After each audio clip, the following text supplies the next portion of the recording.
دوستان سلام، امیدوارم که حالتون خوب باشه. آرش حسینی هستم از وبسایت تخصصی gotonet.ir. توی این جلسه آموزشی میخوام یه گزینه ساده و کاربردی رو بهتون یاد بدم که شاید کمتر از 2 دقیقه زمان میگیره.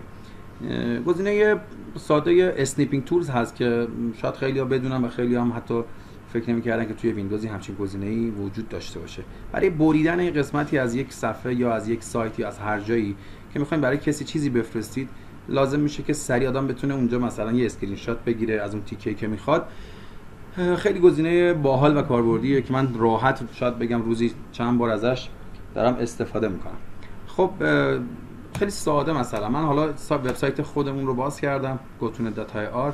مثلا میخوام از توی این وبسایت یک گوشش رو، یک تیکه از اطلاعاتش رو، مثلا از قسمت فرض کنیم مقالات آموزشی ما، مثلا این قسمت آموزشی رو من میخوام یه گزینه‌اش رو، یه تیکش رو بچینم و برای خودم یه جز به عنوان یک عکس ذخیره بکنم. میام توی استارت و اسنیپ رو سرچ میکنم. همون اولش هم که حروفاشو بزنید پیدا میکنید. اسنیپینگ تولز رو میزنم، نرم افزار اون که تحت ویندوز هم هست، یعنی روی خود ویندوز هستش، باز میشه برای شما. یه گوشه میذارم، مثلا میخوام از اینجا و ویندوز تا این آخرش رو مثلا برای خودم یه جا نگه دارم یا هر چیز دیگه ای.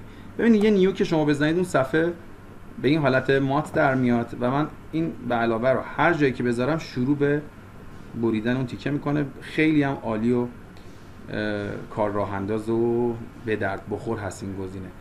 موس رو که من ول کنم، ببینید به صورت یک عکس برای من اینو جدا کرد و خیلی راحت میتونید هر جایی که دوست داشتید اینو سیو کنید و استفاده بکنید.